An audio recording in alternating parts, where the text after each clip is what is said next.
Tubeeranga tubwanukula waliwo abaagala nnyo gye gava abalugulidde ku ppata boogera ebigambo bye batayinaako kumanya kwonna beefuula aboogerera obusiraamu basoma Qur'ani ey'ekitiibwa beefuula aboogera oluwarabu naye nga boogera ludikya babadde mu bifo byabwe eyo bali mu kusomesa beefuula abasomesa obusiraamu katubeere nga tubabawa naye twebaza bonna abaatusabye pulogulaamu eno okwanukula abasajja bano kubanga obutambi bungi bufulaadinze social media yonna abasajja nga bavuma obusiraamu batujeregerera balowooza bamanye seeka producer Sebo nkusaba otuweka video yako oluvannyuma tutandike kati eriruddawo yinza ogamba omuntu nti nsongera ku ggulu n'asongayo nsongera wansi mu ttaka n'asongayo kati ono ansongere ku jjana tamanyi gy'eri Muhammad bamugamba mu sura ya 6 aya ya 9 bamugamba nti qul ma kuntu bid'amina rusuli wa ma'adiri ma yafaru bi wala bikum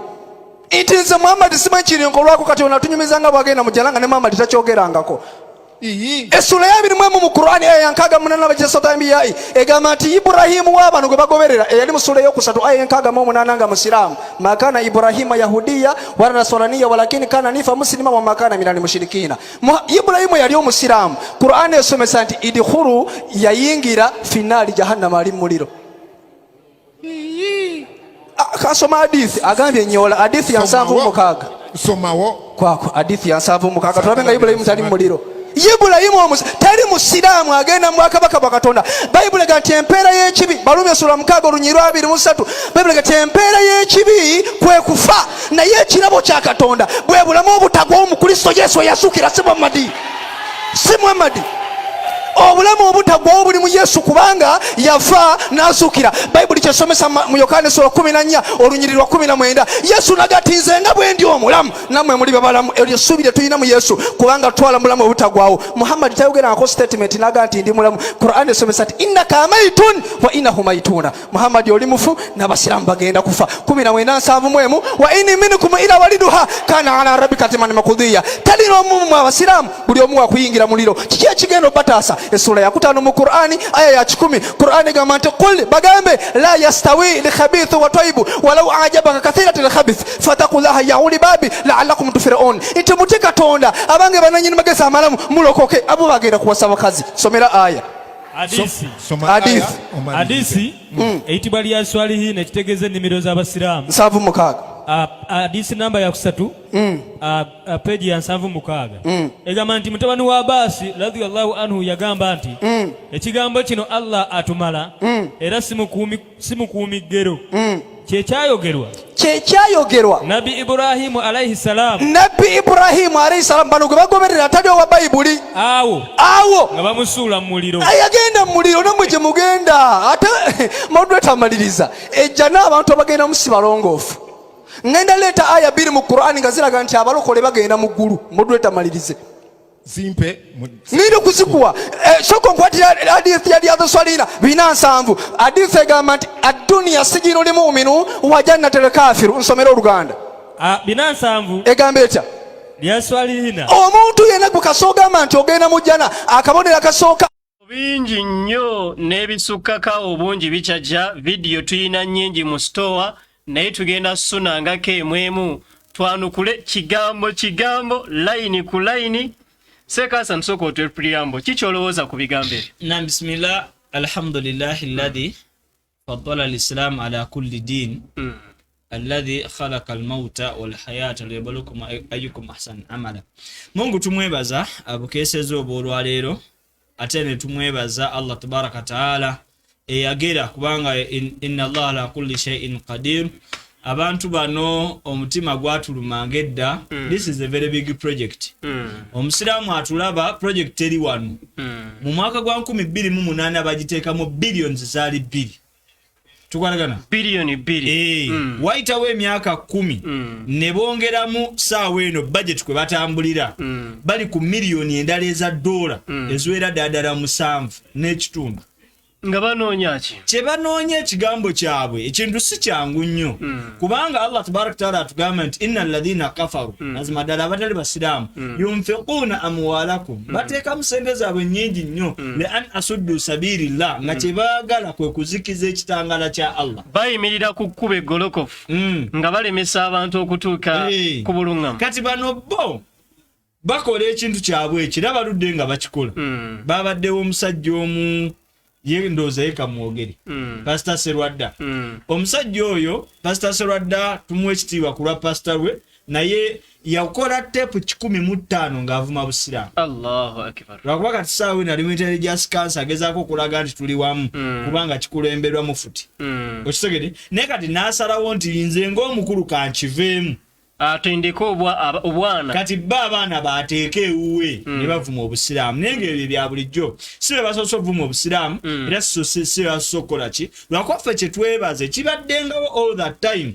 nti bamaseeka baffe era tubakubira omulanga bamaseeka mwasoma ddaawa bahafidhu muli bangi biraali efulumya naye muliwa bavuma batya obusiraamu ku that extent ng'ebitebe by'obusiraamu byonna gyebiri mutaddewo nteekateeka ki nga situnadda ku Daawa TV erabibwa abatono era twebaza baganda baffe abaalumiriddwa ne kati aseeka kati mutuyambeko wano batuweereza obuntu obwo mu bungi era ne twebaza ne bannannyini Daawa TV abatuhostinga abagamba nti Islam for all kubanga bali bo balowooza Daawa eri ku basiraamu bokka naye ng'ate ddaawa ekolebwa ku bantu bonna omuntu akalaba n'alumwa kwasikano okigenderwa kyako si kujja muntu mu busiraamu kumutamisa busiraamu na kumuteekamu kubuusabuusa mu buki abubeeremu naye nga tabuliimu so otubakubire omulanga gwe nawe naali eyo sharinga likinga ate subscribing akantu kano katambule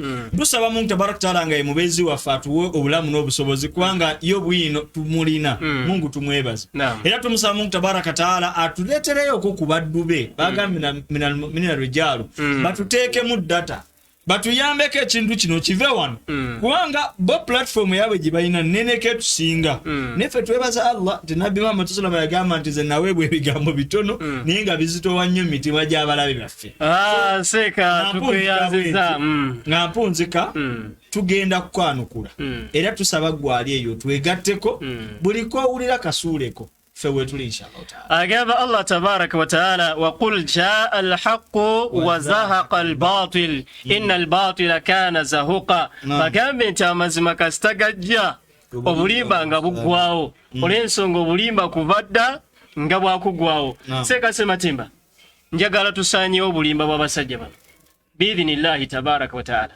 الحمد لله وكفى ثم الصلاة والسلام على أشرف المرسلين نبينا وحبيبنا مولانا محمد صلى الله على آله وصحبه أجمعين بعد تزي كرونا nga tetulinamu kusaaga kwonna tetulina kusaaga tuzze mu mbeera ey'abantu abafudde eddiini yaffe ekyokujeja ekyokuzanyiramu aya agisoma n'agifuula nga bw'ayagala Allah agambye mu ssuula eya 34 aya eyo 49 nti waqul jaa al-haqq wa yubtilu al-batil wala yu'id amasema egamala okutuuka tewaliwo bulimba bugenda kusigala wadde mu nsonda yonna ku mwaliro gwaki w'ensi eno bwo busobola okwegiriisa obulimba emyaka 2-3 naye amazima kasita kasonga okutuuka tebulina nsonda gye bugenda kukola ki kkiriza mbagambe nti gye muli mwekaabire mwetereeze ekibayambako kiri kimu kusiramuka ye solution yokka newe bagaana okusiramuka tugenda basa bwino bagenda kitegeera nga nene tugenda bambula tugenda baswaza buli kye basomesezza mula biseera tutandike seeka tandike ekisooka mukatambi akugambadde mukalaba sajja mu bigambo byonna ebikulembedde agambye nti abasiraamu tetumanyi najja nayate gyeri nti ye bw'omugambo songa ku ggulu limwangwira alirengera naye gamba omusiraamu songa ku jjana tamanyi gyekoze eki tamanyi gyeri kakati ekisooka neebuuza neewuunya neŋŋamba ddala omwana Adamu ategeera oyinza okwogera ebintu ebyekigwagwa matu g'abantu n'obikasuka ne mubiteekamu n'essente ne mubisaasaanya. Yalowooza byasobola okulaba n'amaaso byasobola okusongako asonge ku mwoyo gwe kuba nagwo talina. Oyinza otya okuŋŋamba nti abasiraamu temanyi nga jjana bwe kyekoze eki gyeri. Ekigambo ejjana kitegeeza ki? kyebatusogerako ekigambo ejjana kigambo kya Luwalabu ekitegeeza olusuku. Tegerekesa bulungi ekitegeeza ennimiro nga olusuku olwo Adamu mwe yali tanaleetebwa ku kimwaliro gwaki gw'ensi nobadde baoli babikoze eki byabatabukako ne balowooza nti ate olusuku luli kuki Katonda yalusaako ebyambe wikisinga bbiri emabega olikimaatemo yanyumira Bayibuli kati Katonda yalusaako ebyambe ebyetoloola ne bakerubi tuli fenna kati balowooza ebintu byebabiwandiika ebyabasimatuukako owulidde kumbozesaawo kayima newangozi bajja ku streets zaki z'omu Yerusaalemi balowooza n'ebintu by'obuki by'Obusiraamu. Atuyamba asonge ku lusuku olwo gye luli kuba bagamba luli wano n'ebyalo alusongereko olusuku Edeni tuyina satellite gye yali kubanga w'osoma mu Lukka 23:43 Yesu yennyini akakasa bano ababbi baali bamutadde naye nabo ku musaalaba nti tugenda kuba ffembire ffenna leero mu lusuku lwani lwa Katonda.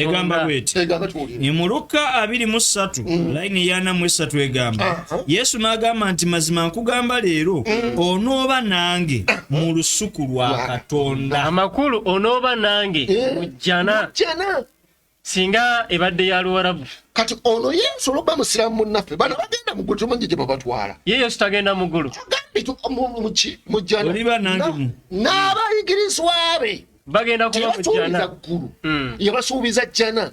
Soma nange mu Bibiriya Essuwa 2:7 egamba bw'eti alina okutu awulire kasuubira nti bonna bateze. tuli mu kubikkulirwa 2:7 alina okutu awulire omwoyo kyagamba ekkanisa. Kati oli agenda mu kkanisa naawe agirya olwalo bw'otuuka teekako essimu yo naawe ayageri ogenda mu kkanisa munno wakoma omugambe tibatugambye nti buli alina okutwakola eki awulire mmwe buli agenzeko muki buno obubaka bugenda eri ekkanisa buli ali agenda mu kkanisa buno obubaka bwobwe gye babadde nga bavuma nti awangula ndimuwa okulya ku muti ogw'obulamu oguli wakati mu lusuku lwa Katonda. oguli wakati mu jjana ya Katonda. Katiseeka ey'oluzungu egiyita paradise tekiyita heaven. ey'oluzungu aga I shall be with you in paradise. Eggulu n'ensi birigwawo. Kukikwewuunyisa omusajja oli awandiika ku ggulu yagamba mu Yobu essuula 15:15 n'agamba atya Yobu essuula 15:15 agamba bw'ati tuge tuukewo ate research desk tuyinza nakoma ku ekyo laba teyesiga batukuvu be weewaabo n'eggulu si ddongoofu mu maaso ge. Kati fe mutusuubira okuba tugenda momento bitali birongoofu yasonze kuggulu nga yeewaana naye ng'asonga ku kitali kirongoofu. Ataseeka kye yasonzeeko si lyeggulu okusinza ku kriseete gyeggulu. kati tugende mu Bayibuli tusoma 8 lubereberye alimbisa Bayibuli. Katonda n'assaawo ebbanga n'ayawula amazzi agali wansi w'ebbanga n'amazzi agali waggulu mu bbanga era bwekityo bwe kyali. Katonda ebbanga eriri wakati w'amazzi gali nagana aga wansi n'aliyita eggulu. akanyonyi akayitaawo kali mu ggolo era we balaga yensonga lwaki we yasonze eggulu lyaffe tulirabaka asonga mu bba ku bbanga era ennyonyi eyitaawo n'ebire biri waggulu w'eggulu. oba okategedde Isaaya kugenda mu Isaaya byayogerako byakungomere olidde olifedda kakati gusooka okumewo ne mu Zabbuli Zaburi essula nkaaga mu munaana olunyiriri olw'omunaana owulire nkaaga munaana ekyo kyongera okukulaga gwali eyo nti tiimu eno ebakuba wali tebandibyogedde era tebasobola bakristaayo bannaabwe bambaza amakanzu kasokolene bano bendaba mu nkofiira n'amakanzu bannaabwe babanyini bapasita beefuula nti waliwo dialogue kwekutuula wali kamfatebulinga bwe basobola okuvuma eddiini yongawo aseeka tosobola kubeerawo gw'olaba tuli banyiivu nga tebaliiwo olwo tubakubaawo twali badde Zaburi nkaaga munaana akaaga munaana olunyiriri olw'omunaana lunyiriri olw'omunaana egamba bweti ensi n'ekankana eggulu ne liggwa mu maaso ga Katonda. Kati bino bye balimu byagwa tutwalewo mu bintu ebyagwa bimusongako tugenda tabiriyo byagwa dda seeka nagala okakaviirewo ddala Yesu bamwekwasa mu 14 nti abatwala katusomewo ngenda mu ggulu eyo okulaba Yesu bannange ekiribeera mu ggulu kuli bakusanyuka wamma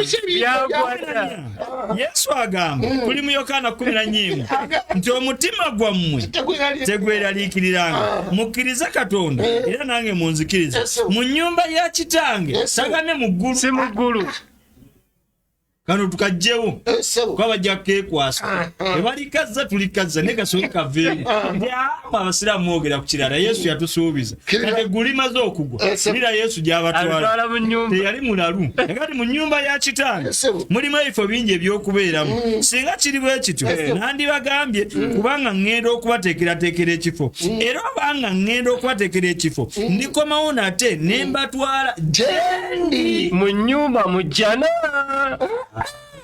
eno mu nnyumba ya kitaawe gyali so si gyalibeera kubanga bino abyogedde ali kuki this is present tense ngenda bakima mbatwale gyendi oledi yali ku nsi kati twabuuza yali luddawa yali ku nsi tugambu Yokaana emwana mutaano kitaawe yennyini kitaawe yaani ye Yokaana Filipo n'alaba Nasanayi naawe gamba tulabye oyo Musa andikako mateeka ne bannabbi Yesu omwana wa Yusufu omwana wa Yusufu Yusufu yali abeerawa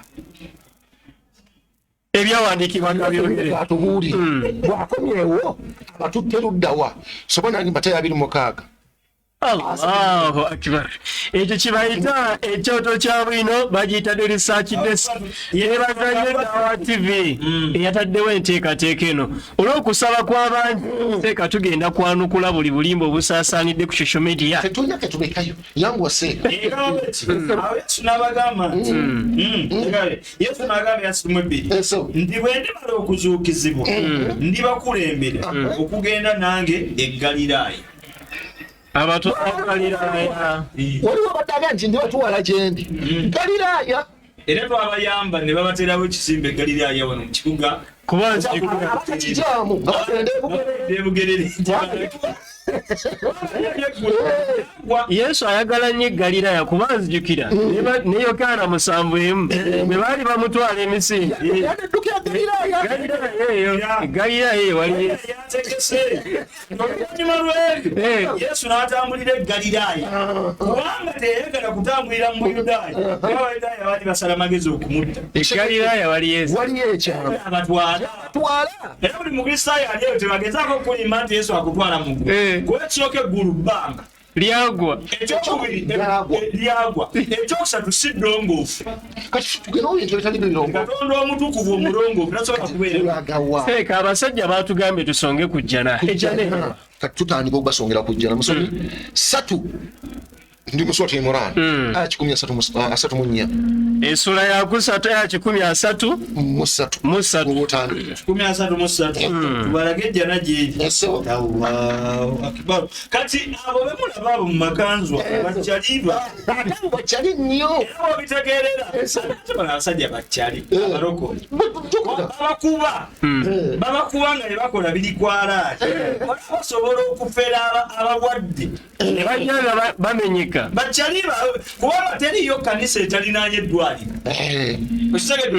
Naye wano abalwadde abatuufu babeere naye tebagendayo. ate olaba omusumba akuba olukuŋŋaana ku kyalo eka tugeze Kaweere abawona b'Eruweero abawona b'Embalala abawona b'Ejjinja abawona ab'Ekawempe temubaamu n'omu. gojjoonoonye omulokole ali eyo tubuulireyo obujulizi bw'omanyi nti ono omulalu twali tumumanyi ku kyalo okuba muto nga mulalu bwe mukwata omwetwalire ng'omumanyi ew'omusumba baleetawo Embalala. Seka 10 tulina ne kasolite wano wodi namba lwaki tayingirawo n'akolerawo ebyamba tulina mu Uganda bali 30 bagende e Butabika n'abamu erya Yesu muve kale batuyambe ku covid Butabika nga batandikiddewo kose Makerere ey'abagezi mweyunire ng'abali mu mpaka eri okusonyiwa kwa Katonda okuva eri Mukama Katonda wammwe n'eri ennyumba ey'emirembe ejjana ng'obugazi bwayo yenkana eggulu n'ensi nga yateekeratwekerwa abatya Katonda. Kati eno ejjana ng'obugazi bwayo yenkana eggulu n'ensi eri luddawa? Sikyabadde ekibuuzo era ayagala tunyisa 5 mu nnya Qur'an. 5 mu nnya Qur'an. Nsebo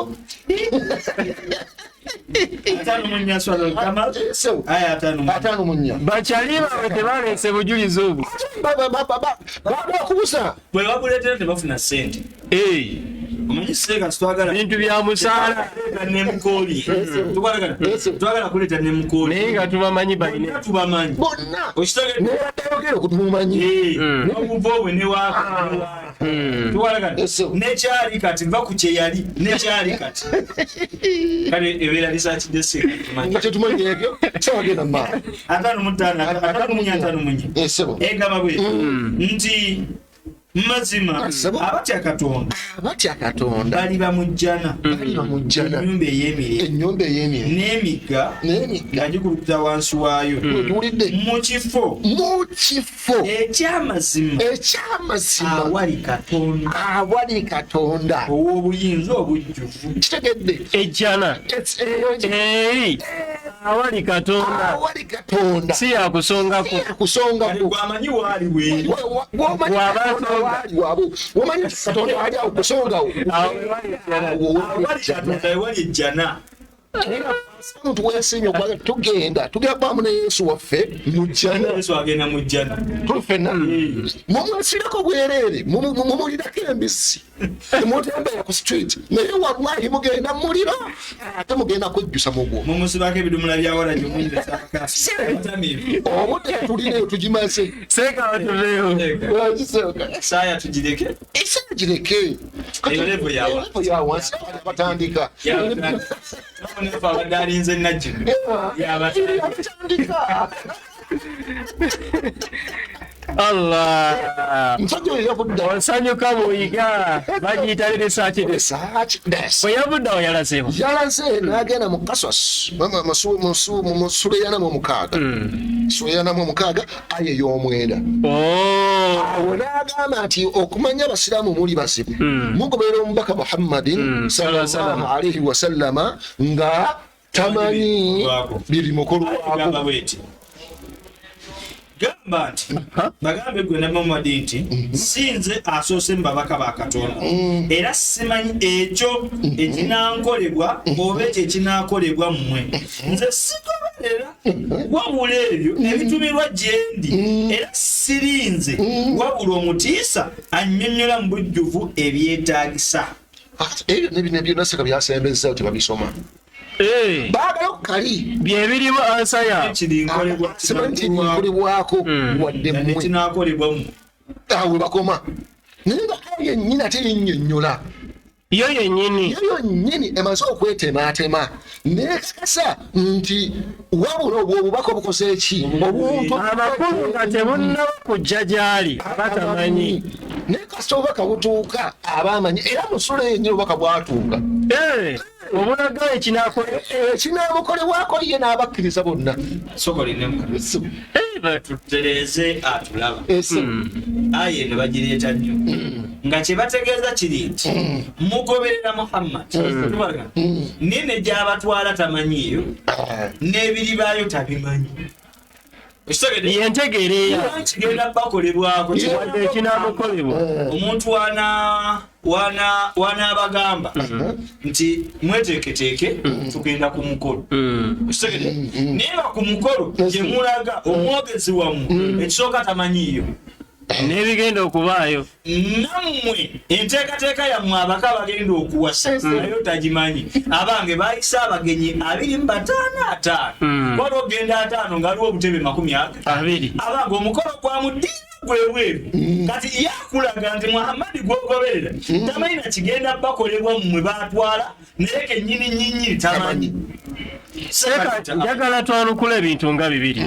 Lwaki nabbi tamanyi baani be yali ayogera nabo batamanyi kigenda bakolebwako kuba abasinga bateekawo basiraamu naye ate nga nabbi yali tasobola kubasiraamu kiri waggulu yeye nnyini ekulaga nabiyuna Muhammad sallallahu alaihi wasallam yalina message gyatuusa ku bana abatakkiriza be yali ayogera nabo kati Allah kyabamugamba nti kul bagambe abajeja Qur'an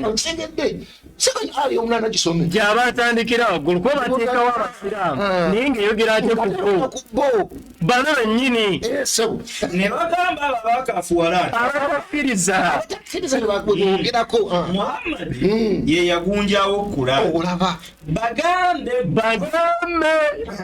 bana abatakkiriza yomunana etandika eyogera kuba ki abatakkiriza basiraamu kati bo be baali bakoze eki bamulumiriza tamanyi kiki kati Allah kyava abaga nti ibogedde ono Muhammad talina bikoze eki tayogera ku bubuyi isi yetuma nolidde abaka abalala bonna abasooka bonna babeerangawo nga batambulira ku buki ku bubaka obuvudde eri Katonda eri Allah era tebongeramu kyabwe kati bw'aba tannabufuna abatamanyi kyona yazigamba kol kati bagambe olwo nga buzze aliwo ebinyuma kubanga omuntu obeera ng'olira ennyiriri zikusiiwa amala ekyo kuba Yesu kiri kyeyagamba nti taayogerenga ku bwe yekka asatu yokaana ne Yesu akyogera naye nga sikola byenjagala sikola nze byenjagala wabula ebyo oli eyantuma ne 16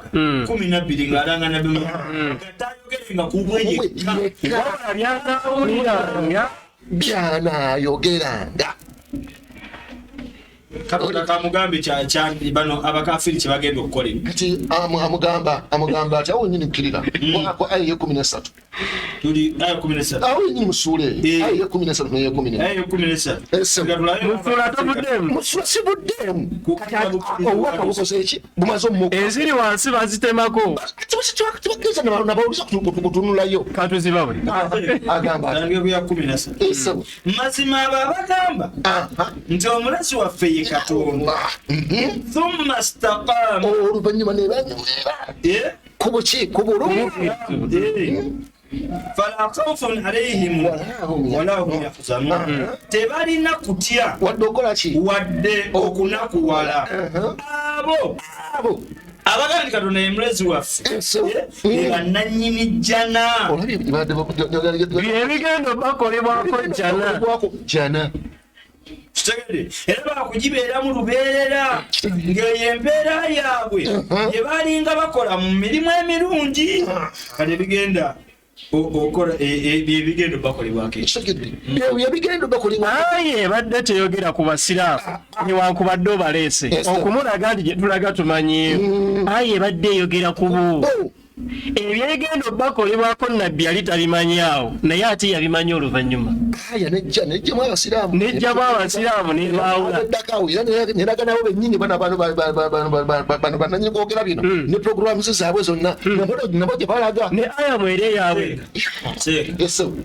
tukitangaaze bulungi nansonyiwa obunsiibwa bumbuyitewo mwana musatu ana musatu nkaga munana kiryayo bulungi kati ekirikolebwa ku luli tuwaragana kati kikino Katonda akimuleetera mwana katubalage nti nabbi yali amanyi bulungi ng'obubaka bumaze okujja alikowoola abo abaamutyanga ku nsi nti abanga abaddu bange abawulize temulina mmwe kutya olwaleero era temuli mwe baakunakuwala baani beebo abakkiriza ebigambo bya Katonda ne babeera abasiraamu. akagambo ako nkaagadde nnyo lwa nsonga bw'oteekawo abaddu abakkiriza beeteekawo nnyo beeyita abakkiriza naye Kulaani ebaswaziza boogerako baali basiraamu naye kati gwe mugambe agamba nti Yesu abatwala mu ggulu nti mpaayo olunyiriri lumu bweruti nga Yesu agamba nti abalokole mugenda mu ggulu nga akoola abalokole especially bo tulifenna kubanga buli Yesu yayogera nkubamukkiriza bagenda okubeera nawo muki mujjana kubamukolaki ate nga bamukkiriza baki basiraamu fetwakkiriza Isa fetwakkiriza Yesu mutufu omukolaki bumukkiriza naye abantu bamulirako mbisi ekitiibwa bamusaamu kya bigambo ensomesa yaabwe ne mentalite yaabwe erowoozesa abantu oba ensomesa egamba nti nga bo bwe batwala Yesu okuba Katonda naffe Muhammad tumutwalira mu kifaananyi ekyo Muhammad ze conveyor belt ye yatuusa butuusa bubaka era muntu nga ffe era eritalinaayo iri mu ndala okuleka ekyo ekimugambiddwa kale basobola bagamba nti mugenda mu muliro Katonda tabimugambye kati kino kyetwogera yagala nti abasiraamu Muhammad tamanyi kigenda bakolwako kati bino byebiri tukolebwako nga n'erinnya busiraamu weerireese tatuukaga munana kangiddemu Katonda alikowoola olunaku olw'enkomerero abamutyanga ku nsi abanga abaddu bange bo baana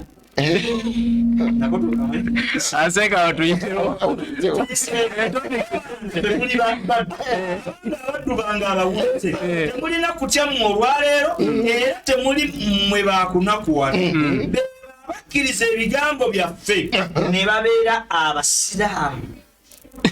Muhammad akulembedde abasiraamu Katonda abakoowodde kati agenda bakoowola abakoowolera ki abagamba ki muyingire ejjana ennyumba ey'emirembe Allahu akbar ne bakyala mweyagala olira ebiritukolwako ziri beetooloozebwa essowaani eza zaabu ne giraasi ate muli muyo mujjana ebyo emyoyo gye byagala era ebiwoomera amaaso namwe mulibeera omulubeerera mujjana ensoma gyasomyemu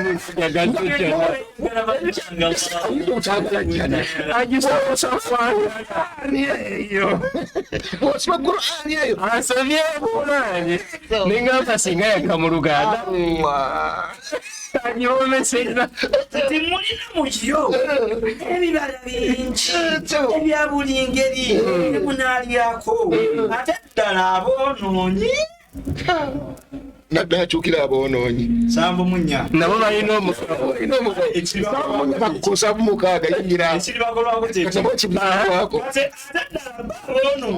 abatuvuma bakolerwako balibeera mibonyobonyo bya muliro jahannam. Allahu akbar. Saba Allah tutasobola. Nga bakubeera mu lubeerera si baakuvaamu ebibonerezo ebyo si byakuweweezebwako naaka nabo balituuka n'okusuubira okuwona nga tewali kuwona. Allahu akbar. Kaseka dinda mukatini adde nyalo tukkirize ti mulimu abagenda tulaba Allah basaasire abawe hidayah. Amin. Saba Allah abawe hidayah. Amin. Kati Allah agamba ati balusaka basembezaayo abagenda okubeera mu mbeera eyo aboogera ku Surah Muhammad aye ya Meka ya 34 n'agamba ati oleete ddala mu Surah Muhammad gwe boogera ko kitamanyi kati Allah katubuulire kyekiribeera ku bano baani abagenda okubeera mu muliro ogwo olubeerera okituuseeko 47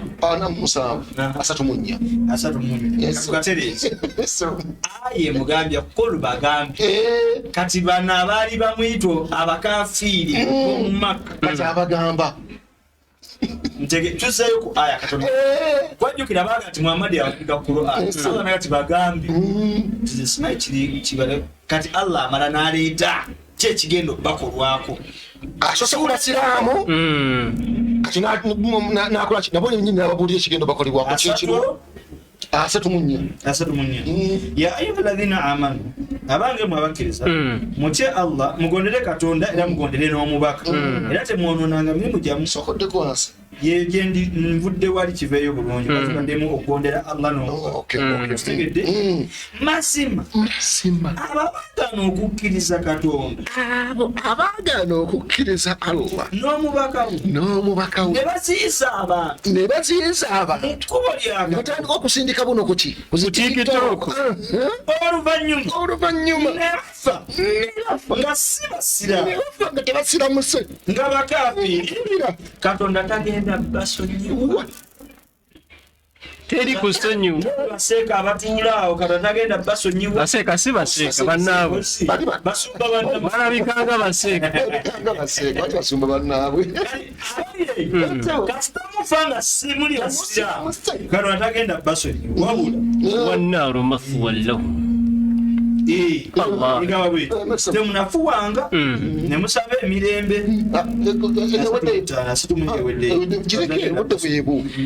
alokadeseka aya ensonga ate tugireka mu bbanga bannabbi bonna bwe batyo bwe baali ne Yesu yennyini yali tamanyi yo mbadde njagala nnyo yongereko aya egamba nti nabbi taluŋŋamya gwayagadde nakyo batero kyogera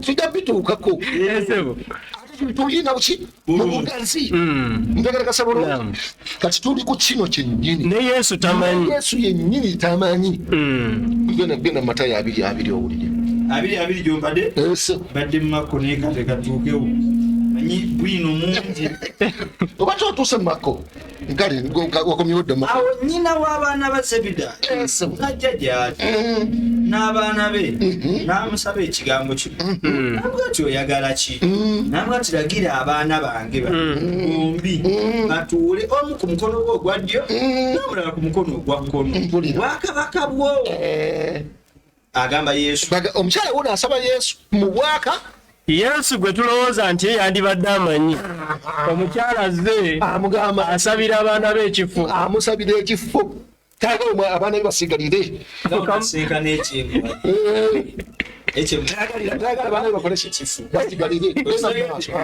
naye Yesu n'addamu n'amugamba temumanyi kye musaba temusaba temano yeboogako ambi tebabimanyi Baba tebamanyi nti n'eggulu lyako sidongo ekyokubiri si ddongoofu ate ebbanga liri awo tebamanyi kyebagenda tebamanyi girira tuyinza okunywa ku kikompe nze kyennyini okunywako ne bamuga tuyinza namuga ti ku kikompe kyange mukubeerako ddala naye okubuula ku mukono gwange ogwa ddyo ne ku mukono ogwa kkono nze sinze nkugaba tamanyi kali bwe bakuyimbisa ekiribeera bakusanyuka wamu ebyawo Yesu si yabigaba tamanyi bigerawo naye biri bakolebwako gogambye awo nyini mu Matayo ali mu 4:36 ndogenji maliye wabula eri abo Katonda beyakuteekerateekera bintu biteeketeeke ani abiteekateeka Katonda Yesu tabiteekedde baani abo abaali nga mu nsi alladhina amanu wa kaanu muslimiin abakkiriza abaali abakkiriza ng'ate baki basiraamu abamanyi tebalaga nga bagenda mu jjana so si ggulu. Matayo sega 24 agamba yokulaba Yesu tandika ku 35 eggulu n'ensi biriggwawo biriggwawo nebigwawo eggulu n'ensi biriggwawo kulagira nti zinoni endiga n'esigala mu ggulu oba asaba eggulu ly'empeera n'asaba tewayitana ddakiika biriggwawo eggulu n'ensi kuba omuntu afuluma bufulumu eggulu lyakuggwawo ensabire ki babuuza akatulenga nawe tebaeggulu n'ensi naye ebyolunaku luli n'ekiseera tewali abimanyi newankubadde bamalayika ab'omuggulu newankubadde omwana Yesu wabula Katonda yekka. Yesu tamanyi. Biri mu maaso ga Katonda. Yesu tamanyi. Koti mugende eno. Muhammad tamanyi. Mwana katani abimanyi. Yesu tamanyi. Ye Nabi Muhammad amanyi. Allah zonde mutegeeza. Kubantu na tegeeza n'abaligenda okugenda n'ogenda genda wa. Barazemba nyuma seeka. Yesu Katonda amumanyisa. Muluka. Yamala namusunirako. Luka 18. Ogeze mu 13:25. Oleeswa obusa. Buleeteru. Kumugenda tuvaawo. 39. Tulete Matayo 7. Eriyo kana Matayo 7. Aso leta yo Luka. Omanyi kati sidi wano stop. Eri muyokana musamba birimu. Leta yo genda. Balimala okuyingira, balimala okugolokoka, naggulawo olwo, ne musooka okuyimirira ebweru, n'okukonkona ku luggi, namuga ati Mukama waffe, tuggulirewo, kale alibaddamu n'abaga ati sibamanyi gye muva, ne mulyoka mutanula okugamba nti twaliiranga, era twanyweranga mu maaso go, era twayigiririzanga ne ku nguudo. Bwe bali bawanika ebipande. Buli omu abeerawo buli omu alina omuzindaalo n'akameza kapalpiti abeera bali ku buli luguudo mu kibuga n'olufuluma ekibuga buli ka junction bwe bali stations wallahi bakohoola towards bubuze balinyonnyola nguudo tebawulinga ku nguudo aliddamu n'abagamba sibamanyi gye muva muve wendi mmwe mwenna abakola ebitali bya butuukirivu bajjo buli ayimirira ku luguudo sose kubaabo todde kubali abamulyoka eribaayo okukaaba n'okuluma obujiji bwe mulira aba Ibulayimu ne Isaaka n'abasiraamu ne bannabbi bonna bakawuka obw'omugulu naye mmwe abayimirira ku nguudo nga musuuliddwa ebweru. Allahu akbar.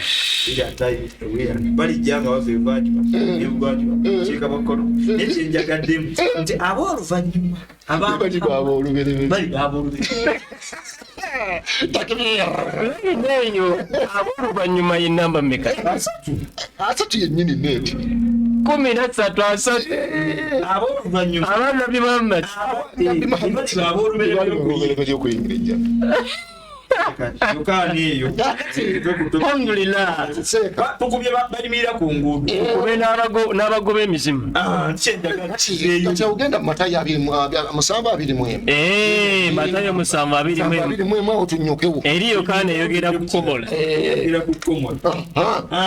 bulira Yesu emu ku byamugambibwa ebiribeerawo eri tukwalaga byebino nti buli muntu wagamba nti Mukama wange Mukama wange bangi ababyogera bokka bamuyita Mukama Mukama waffe Yesu Mukama waffe yeebazibwa buli muntu wagamba nti Mukama wange Jesus is Lord.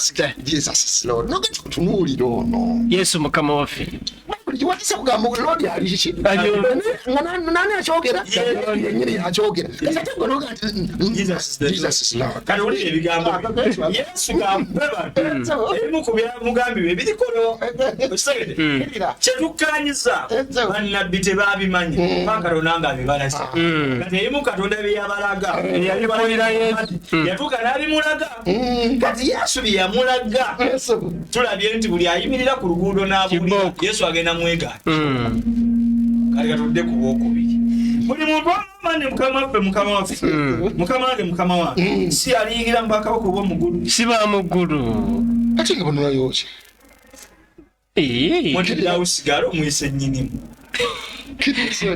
kanabe ina nyinimu oba makanika aliko banyina road testing ng'akutikka lubuto ngati fuga emmotoka nti emmotoka baajoza kwabo ndo maze emyezi 9 tottanga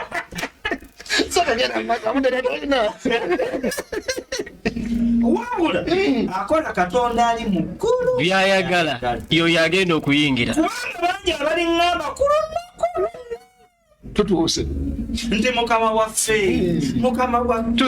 tetwalagulanga mu linnya lyo I prophesy you in the name of Jesus Christ nkulagulako visa nkulagulako ogenda mu Amerika nkulagulako obufumbo tetwalagulanga mu linnya lyo balagula tetwagulanga dayimoni mu linnya lyo kulagira sitaani baawo mu linnya erya Yesu tetwakolanga byamagero bingi mu linnya lyo sakosebuka nabadde mba mu jjuma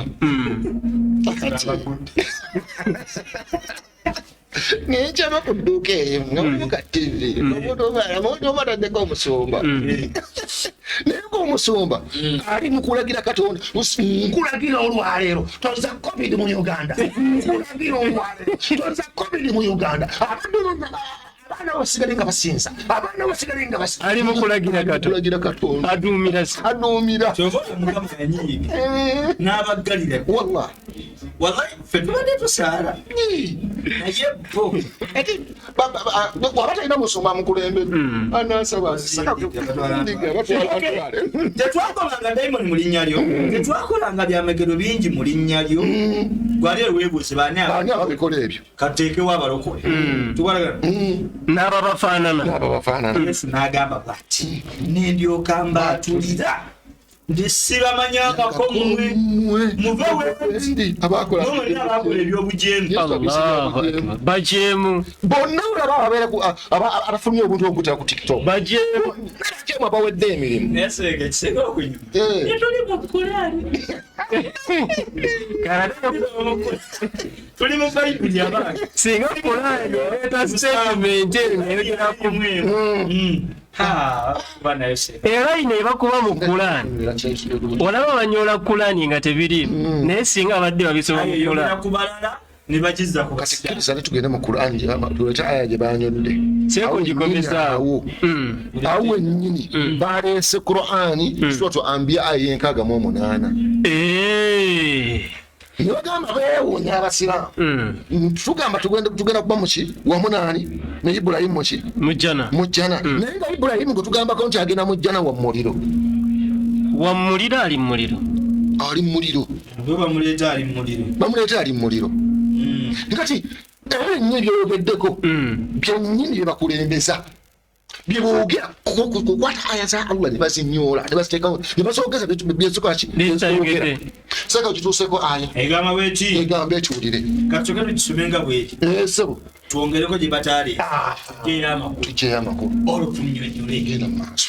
eyakagamu munaana qaalu harraquhu wa nasuru ne bagamba abakafiri ne bagamba mumwoce mube nga mutaasa bakatonda bammwe bwe munaabanga mukikoze ekyo ne tugamba nti owanga omuliro beera munnyogovu ow'emirembe Ibulayimu byaliwo mu kiseera kya Ibulayimu naye bo bagamba essaawa eno mwali olwamusuulamu awo teyavaayo nakati gyali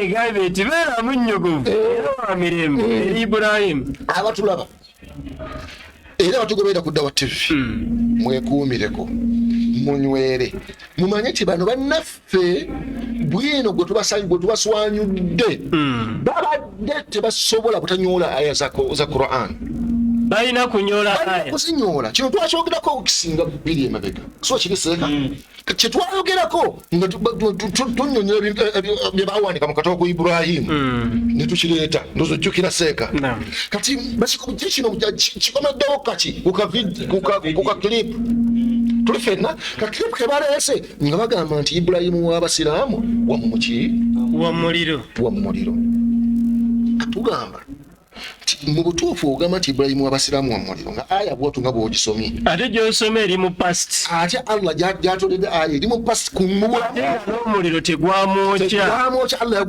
yagulagira ti kuni barudan wa salaman ala era bwe gwamala okubeera ogw'emirembe gyali yaguvaamu n'asenguka ku kyalo ekyo ebimu ku byamagero ebyaliwo ku mulembe gwa Nabi Ibrahimu Allah bye yamukozesa n'abaali bamwokya ne bagamba ono omusajja mulogo abamu ne basiramuka bw'okimanyi nti Nabbi Lot yasiramuka kwolwo ekyo kyennyini kye kyamusiramula ng'ompadde mapya shera Nabbi Lot cousin brother wani wa Ibrahim bamala okweba Ibrahimu ng'avudde mu muliro nga talinaako wadde akaki aka scratch ndoba ayidde kakano nga mulamba nasiramuka era babasazewo bagobe ne mukyala we ne Lut ne batambula omu ku batambula nani ne Ibrahim bwe batuuka Ludawa mu Palestine Allah kwe kutuma Lut agende wa agenda wano mu Jordan ebyo byabaawo tanazaala Ismaili wadde Ishaaka n'abazaala n'okubazaala oluvannyuma onalowooza ali muliro kati bwe tugamba nti bo bannaffe mu kunyola aya za Allah baayitawo kyatugamba mu yamunyizizza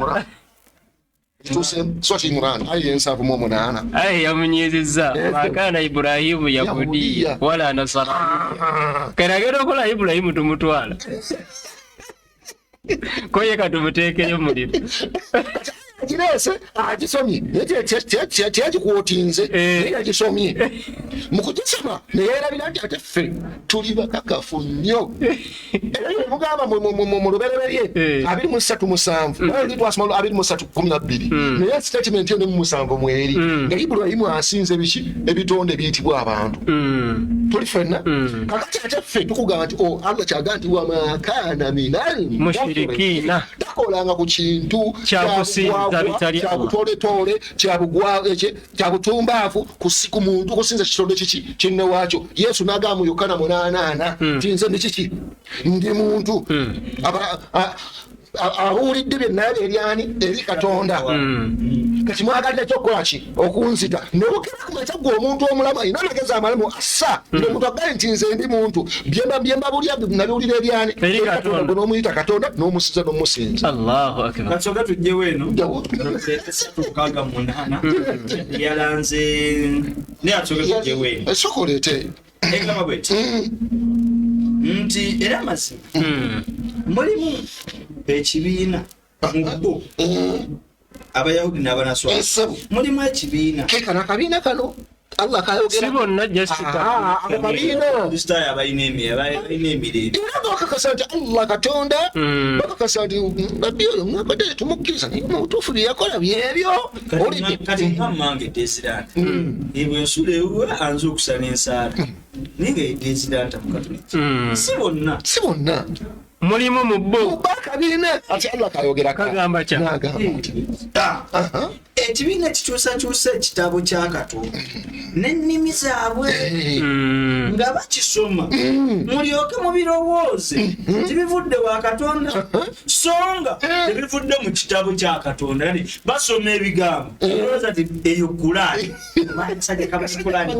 nekeefuula akwogera Olulabu Neno byatumye mulidde ng'oluwalabu naye nga si luwalabu.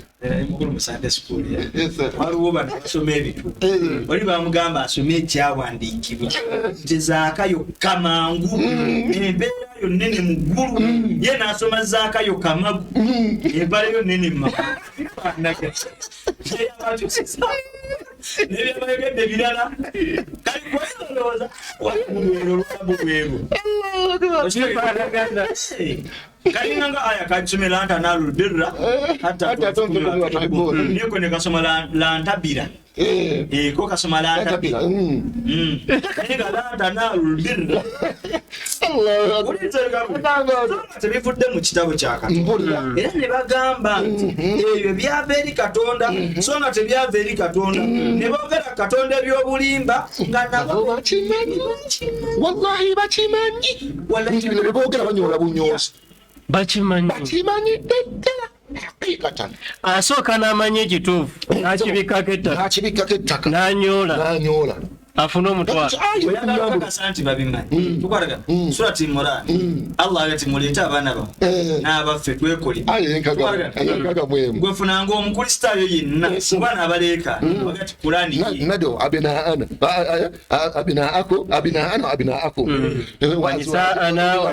wanisaakum wa anfusana wa anfusakum thumma nabtahil fanaj'al Allah said la'natullahi 'ala al-kadhibin asobola kulayira wadde okukolima nomalira anogati byogedde okakasa bituufu kwata Kurani olayire nti Katonda emba njogedde bya bulimbi tagikwata bakimanyi nti banyola bunyozi oli ku Dawa TV Uganda olutimbe gagadde kuno kwabadde kusaba kw'abalabi ba Dawa TV kyabasuseeko ng'abasajja bye boogera bisaasaanidde internet social media bye baliko ne bagamba Dawa TV mututaase twebaza Allah aleese omukisa guno era ng'abatugabudde olunaku olwaleero tugenda kubalya katogo. Producer yagala kukigala inshallah ta'ala Allahu akbar mu comments seka wallahi chinkoze brilliant Hakim Agabi. Assalamu alaikum wa rahmatullahi wa barakatuh. Dear Muslims, sisters and brothers at this platform, may Allah accept our and the work of our sheikhs. We do appreciate for enlightening us. Joyce Latisha agambe kwe tuli tubawulira mwe mutulimba kati kufenani alimba patusomya aya ne verses eza Bible tusulawo ngabwe siri tetunyola kakati kuwole yanyodde kwa aya gisomye ne tugitereza yagisomye wakati matu fero tujimalayo mutondo tumunaga ati bweto bwekozeeki kufenani alimba ate namugamba ku mulundi ogwalita akkirize nti Bible musajja Yeremiya musula sura ya 2 n'oluyiri olw'omusanvu yakakasa nti Katonda uyamukola ki yabalimba. Paulo najja mu Baruumi 3:7 naye nakakasa nti bannange mbalikoze ki mbalimbye. Kakati ebyobulimba binonyezeeyo ewaffe mu Busiraamu kwa ki Zainab namutemi agambe Sheikh bambi mwebale kutulwanirira. Saba Allah atwongere obuvumu n'amaanyi. In tansurullah yansurukum wa yuthabbit aqdamakum. Ngamusiramu l'ennamba eyitambula bataase ekitiibwa n'ekitiibwa ky'Obusiraamu wanga bino byonna mubimanyi nti Allah subhanahu wa ta'ala yabiteeka nga bitambulira ku maali mukwate mu nsawo ennamba eyetambula mugikasukeko obuyambi bwonna bwokasuseeko oba obwekasukiddeko bwe bugenda okugasa ku nsi muno Allah okupurifyinga byokoze eki byolina ate n'akhira okusinga naye nga Allah akusonyiye ebyakusubako ng'ebintu kyo akuwandisa. Hal adullukum ala tijara tunjiikum min adhabin alim. Seka nkwagala nnyo Allah abakuume naffe byabadde bitusobedde naye nga basheekhe bangi tebakyogerako. Mashallah. Umaru Khani wamala agambye assalamu alaikum wa rahmatullahi wa barakatuhu. Mwebale nnyo basheekhe baffe watching from Abu Dhabi. Hajati Aisha Muwonge agambye Allahu Akbar. We are proud of you Dawa TV. Mashallah. Ntanzi Faisal jangu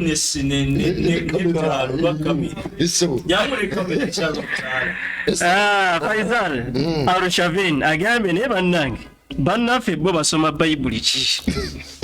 I feel sorry for Christians bannange. They don't see those verses oba. Tebazira ndiga. Era bategerako bitundu. Era basomera Omusajja yawandiika nsakanyika bakizi bakasomere. Sega bakasomera. Zakaria 13:7. Producer akkiriza tusome Zakaria. 13:7.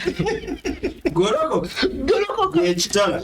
Olabye agolokosa nakiki? Agolokosa ekitala. Agolokosa kitala. Kigende kiwaate emmere. Bana n'omusumba. Bitabi bibasaga kirira. Era n'omuntu. Ye munna. Olabye Katonda yawudde. Tagambye ndiga. Agambye munne ye muntu. Si musumba. Si musumba. Sindiga. N'omuntu ye munnange kirira. Bwayagala Mukama. Esebo. Temu omusumba. Temu omusumba. N'endiga ziri genda kusaasana sisiramu. abantu bajja sigala. Anawensi kagambye amina. Edduwa janugudde. Yasmin Bidi Hudhaifa agambye Sheikh thank you.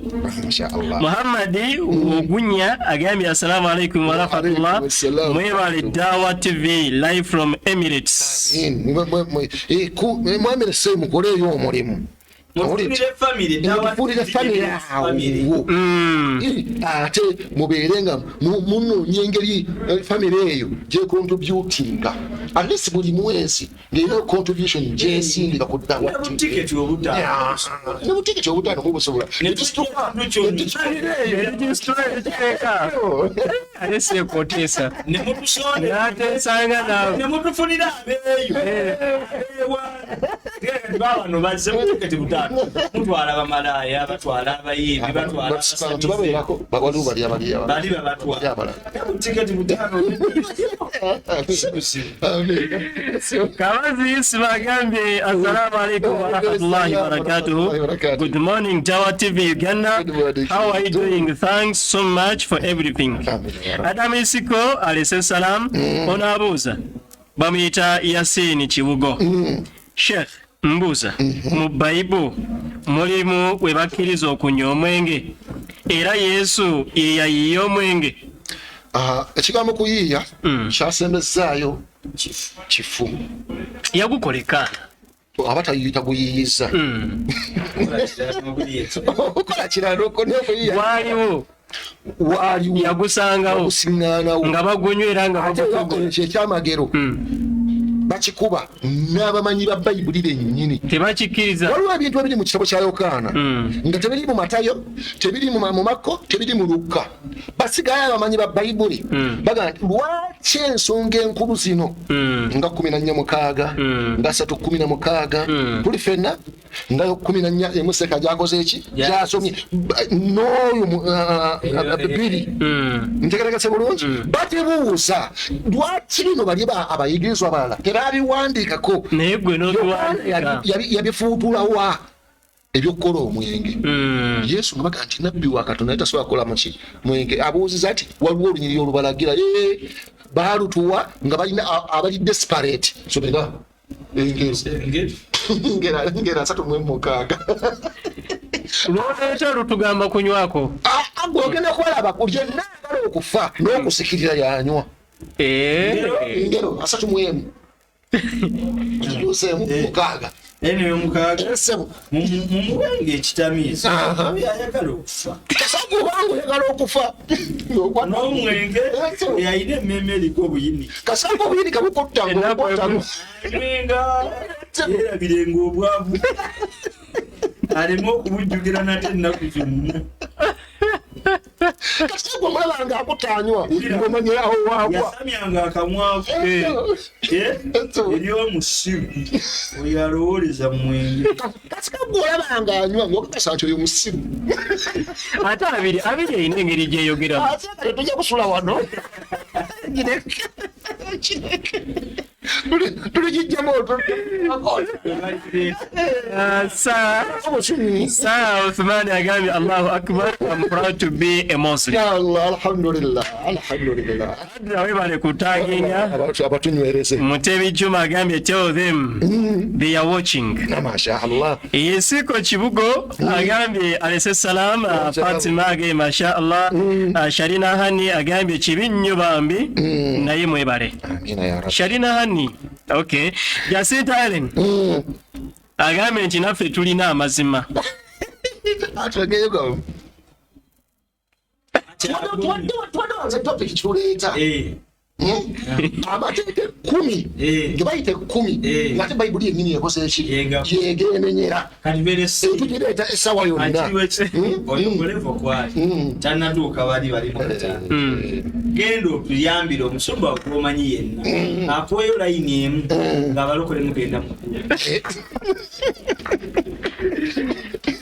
olese kiba mukikubwa gyetusinza okwogerako very simple tena layini eki namugenda mukakasendi muli kumazi kirya seeka Kyabira Nabataza ababuuza nti abasiraamu abo abagendayo mubasalidde magezi. seeka tukatereezezza ekigambo kiri nti abo si basiraamu tetwagendako ne tulumba top radio Kingdom Prime Impact twazirumba tusiŋŋaanayo Basheekha Hasani nga seeka ebyaddala yawujja ne tusiŋŋaanayo betuyita Basheekha Ahmada Baseeka Umaru teekatekase bulungi tugenda okudda ebbali nga basumba naye kimanyi nti bangi mu bo kirina Umaru Mulinde erinnya babeera nalya busiraamu naye nga si musiraamu. Saifullah erinnya abana lya busiraamu naye nga si musiraamu. omundi gweyogeddeko yali amasaka n'ayambala ekkanzu n'enkofiira n'asala embisi yeeyita Umaru yeeyise Umaru ate embisi n'agisalira ku muki ku mudaala okukuba kadaala waggulu kwali mukolererako enjiri kali twagenda ababikozesa oluusi bajja nabakola ebiki kazambi waabwe oyo seeka abadde otugamba mwagendayo kati wetwatuukayo ati bembadde nkugamba wetwatuukayo twasooka nekintu nebatuuka nogaha banaye abaana basitaani bano balina bwino nga balabe bakoze ekigula meeting ne baleeta buli omu ne baleeta buli kimu bwino n'abalemu twali ttiimu y'abantu ameka basatu nga watulaba katambi kali ono bwino ntegetekase bulungi era abo twebaza mwe bali kuyiga tebabizanga awo twali nga ttiimu eyo wagiraba twabalumba twefenna ensonga kino tugita research disima twanga tugikola abantu bameka basatu nze n'omukulu ono manyi ne mutabani wange ono nooli tuli fenna Bakari kati nabwekityo twatuukayo ebyo bye twazuulayo nemubamanya balina naki babeera makanzu n'enkofiira naye nga basumba omu nga musumba w'ekyaki yali bagiyita Christian Life Church aweewa ematugga naye nga wali mu studios abeera muki musiraamu yabakiikiridde abasiraamu kati ebyo twabimanyiira bebapanza omukanzu zaabwe abo bannabwe tugenda maaso semubabiire birenga ebapanga ebyamagezi baledde omukazi eyamala okuzaana gati zenali sisaala nafunye olubuto naye nga yamala okuzaana ali mu 5-6 kama yambadde abalumi Kyoma Kayondo agambye seeka omulokole yannyola olw'akavidiyo ako asante sitegedde kino yannyola kavidi yako okumanya katambudde oli yakalaba mulokole n'akamuteerako namuga olabye tubuulire bino owulidde kati nga tubadde tunyonyoddako kimu kyakunaabira tugenda kubiddira next week inshallahu taala Sekanjako Mustafa agambye abo abasajja basaana bakyazaako ku Dawa TV balaba amazima kuba tebamanyi byebo naye bayinza okujja tebamanyi byeboogera tebasobola batulabaga poliisi kubalaba kwebali tobalaba nga polisi muli polisi gye bali wetuli tebali webakulengera abasajja bo bo bafuuka abakazi abasajja baabo kiringa omutambula mukubu nga mutaddemu amakanzu muli abantu 8 naye nga abaliko amakanzu muli bameka weyise wona abantu 8 n'abasiraamu bameka n'abasiraamu 2 olwoba okujjeemu wali bagambye tubalimu nga ntunuka ono nno y'omu kubo omulabi saagala mwatuukiriza linnya kwali alaba ali mu kabooli nga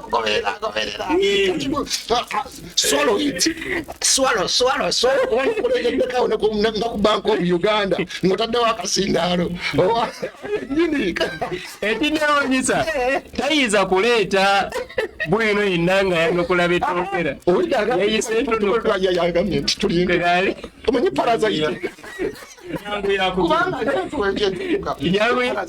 nyangu yakutundula naye tugenda kutundula okuvaamu ekasa yagaye nti bwe bantunuka enyangu yakutundula kabanateremera mu nyumba tojajjefulu erama Yusufu wakiryaga tulina okugenda Yusufu wakiryaga agambye mubasabule Katumba Imurani agambye Seeka Sematimba tumwebaza okusabula abasajja abo Fatima Ahmed masha Allah kale uona akyakolima akolima yeyongedde mukolima uyakolima bukolima mwana musajja yayongedde kolima musajja kolima mweruya mutima nyifeemu mukulu just siramu kowone tukakasa otulaba Hajjata Muwonge atagize banji Zainabu Namutebi webale nnyo Hajjata Muwonge barakallahu fiki Princess Shiba Muhammadi Kateriga alayhi salam Adra agenze banji Adra alino wewunye mwana muto naye ebintu byakola bya kintu kikulu Allah mwemobolo Segasan producer ndi bubi madde nsabo tuwe akagambo kakasemayo nawo tunatandikira mulundi ogujja tukomerawo bino oba tukwata walala so akagambo kanga akasembayo inshallah taala naam kwekubira omulanga abasiraamu abatulaba n'abatulaba nti mufeeyo mufune ku bulumi bw'eddiini nga bano bebalumirirwa eddiini yaabwe bebalumirirwa obulimbo bwabwe NGO zaabwe tukwatagana kuba tosobola kuvuma busiraamu mu ngeri eyo abantu nga bano Baseeka Sematimba abavaayo ffe tetukolera mpeera ne n'otanyenyebwamuko yadde ne bakaaba kamera ebbanga lyonna ng'olina sente gwe ddiini ye eri kuluma ddi se waliwo akuyite South Africa mugenda mu bivulu by'abayimbi bakomedian mwe ttiimu eno ennyonnyole ku ddiini yammwe ebbanga ly'omaze South Africa Dubai sente zo zirigasa ddi ku busiraamu seka tuzimbye emizikiti alhamdulillah naye bano be bagenda okusiramula bagenda okibaamu ne tukubira omulanga bamaseeka tubeegayiridde bwegayiriza mwasoma eddiini naye bajooga Allah nga we muli ensonga lwaki Allah aleeta adhaabu n'ebabuna mwenna COVID mwabaddeawo ezo zonna adhaabu Mungu zaleeta Allah yagamba fattaqu alfitna mutye nnyo fitina allati la tusibanna alladhina zalamu minkum khassa Suratu Anfal aya 25 nga tegenda sosola fitina emizikiti ejagigala egala amabaala sino sports betting egale namwe bagaliremu singa munasirika ne musirisa eddiini ya Allah bagikola bino ffe tuli batono era no platform ntono okuleka Mungu basasidde abataginga era mwebaleke Mungu abawejjana naye bamaseeka muveeyo ebitongole bya ddawa seeka gyebiri ku buli wa muzikiti kuliko ewaddawo wetwale ku district regional card ebitongole muve mu kunoonya amataka ne property zemutunda muveeyo ku Busiraamu, otherwise Mungu agenda bakuba adhabu ate nga tegenda kuchosola. Barakallahu fiik. Sekasema Tima nga tunasibula. Hajati Shira agambye mwebale kuweereza bajja kakasa era n'aleka salam. Ramadan Islam Twaha Sebuma agambye remind me with the quote in the Bible. With the quote. Kyawandiikibwa ekitugambo funa wuzo ate nga kiri mu Bible. Leka muweeko byonna. Wandimulekedde yakuva tumuveeko. Okuva 3:17 okuva 3:4 ne 13:4 yokka. Kasuubire nti kwali alaba era ayina wawandiise. Hadija binti Muhammad agambye subhanallah. Waliwo ono Nasali Shamira agambye masha Allah mwebale kutuweereza bannange mwogedde kubakyusa ebya Qur'ani nga babitafuta bulala ya Rabbi mwebale batereza. Shagafu Muhammad agambye masha Allah Dawa TV Allah atutaase abatakiriza. Isa Buraka ayina ensonga wano agambye Sheikh Assalamu alaikum. We need you to come and save many souls in South Africa. We appreciate your hidima for Islam and Muslimin. We are ready. Timu y'abantu Obusobozi yennyini yeekolemu omulimu eyo. Isa Buraka iga with his Muslim community there, organize it, and they have the capacity to do it. I think I'm very clear. Yeah, they have the capacity. We just want what? Your support. Your support. Fees us what? And for us, we are ready. We are ready to come. We are ready. Be Rahman for so long as we are still alive. Hadija binti Muhammad ataginze, Fatima Ahmed ataginze, Nanyoga Burhan agambye assalamu alaikum wa rahmatullahi wa barakatuhu. Nafunye ka video ng'omusajja avuma Nabbi Ibrahim nga bwe yagenda mu muliro. Nankabya amaziga ng'asoma aya kifuula nnenge. Kenyini ketubadeko amasiga gasangule nga ka mobile money alhamdulillah bali wano batandise kolima fe tugenda batundula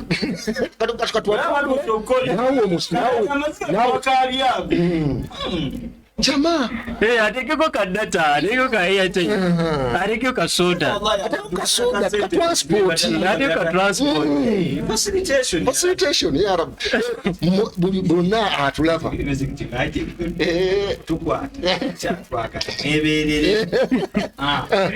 Hadija binti Muhammad alayhi salam Tamale Bashir agambye ate era nsaba kumanya programu etandika ssaawa mmeka waffe tubeere eno ku kyeyo naye buli kadde mbeera nkeberako nga sibalaba.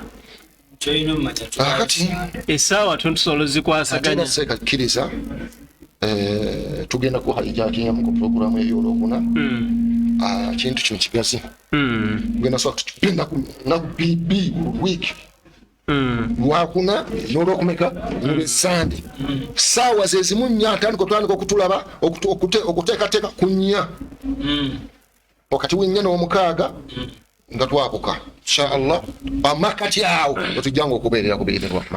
Isa Buraka oli South Africa message kansuubira ogifunye organize mwekolemu omulimu musindike tiketi muteeketeeke ekifo yazinge ne media institute ya wano ne bamanager nungi nawe oli ati Allah nkwebaza waninsa kunyonera South Africa naye bakutage fima ataka Allah nasiba kamina tuni. Sebale Abdul agambye bashekhe baffe tusiima nnyo obuweereza. Barakallahu fikum. Ono Tamale Bashir agambye nsaba mutongere ku budde Sheikh. Tubongedde tukwogera mu ssaawa zino oba olunaku olwo tubongedde lunaku lulamba olwokuna seka abadde abeera mu eka naye tugenda kusooka tumale kuba omuntu owo nga kutuuka nga tumumaze seka alokaddeyo mu bizinensi Inshallah ta'ala. Allah tabaraka taala. Amina. Kijja kukola nyama. Seka message nga nyingi. Message nga nyingi. Mashaallah. Kati kiriza. Message nga nyingi. Mashaallah manne mukkirize. Ebisigadde tujja kusigala nga tulabagana. Tubagambe ekigambo kimu tenamba zaffe eziyita okwo musisiramule mukubeera nga mumanya nti buli kimu Allah ku mulembe guno yatutambuliza nga kitambulira ku ssente musindikeko obuyambi bwammwe nga mumanyidde dda kyosindika ku kiko kyekikyo owulidde oteeka ku akawunti yo enekugasa maaso g'ekitiibwa Allah subhanahu wa ta'ala gwosindika ogenda okugabana subhanaka allahumma wa bihamdik nashhadu an la ilaha illa anta nastaghfiruka wa natubu ilayk assalamu alaykum wa rahmatullahi wa barakatuh. Tetugenda sukakaawo tubategeeza tujja tandikirawo wennyini insha allahu taala wa barakallahu fikum wassalamu alaykum wa rahmatullahi wa barakatuh. Wa alaykum assalam wa rahmatullahi wa barakatuh.